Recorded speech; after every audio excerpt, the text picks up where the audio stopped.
everyone, and welcome back to my studio. Some of you may be familiar with the way my studio looks if you've watched my studio tour video.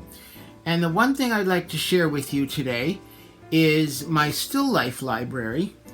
And if you come over here and look in this side of the closet, now this is the door in which I used to stand in front of to film some of my past introductions. But in this side of the closet, I put a shelf in here, and this holds many of the objects that I use to set up still lifes to paint. Now, if you're a still life painter, you'll want to probably get a library of objects kind of like this that you can choose from. And the more variety, the better, of course.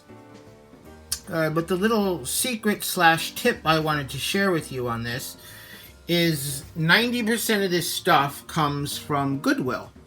And so I found it's a very inexpensive way to get nice things for still life paintings. So if you're on a budget and you're wondering where to get stuff, I would suggest either the Salvation Army or Goodwill. I've had much better luck, in my area at least, with Goodwill.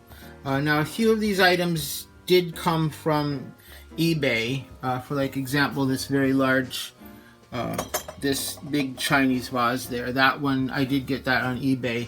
But like I said, 90% of this stuff I got at Goodwill. So, you know, $1 or $2 a piece, you know, maybe a few more. But it's a great, inexpensive way to get still life things. You know, and so I can combine it with fruit that I buy from the grocery store. And then I have some old leaves and stuff down there that I keep on hand. And then I actually have an overflow shelf in my storage room. I'll show that to you as well.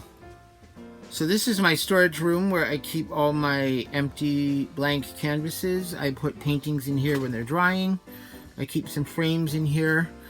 And I've got some artificial flowers there that I use for painting as well. But on this shelf up here, I have my overflow objects for still life.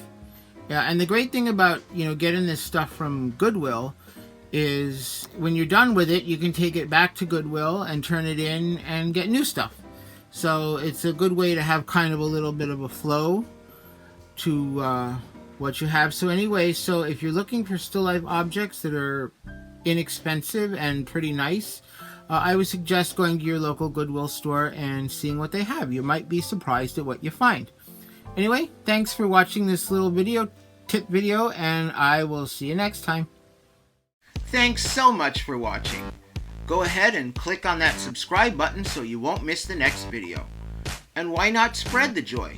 Be sure to share my videos on your favorite social media. Don't forget to head on over to my website, walcottfineart.com, where you can see my art, read my blog, or when you join my newsletter list, you can win free art.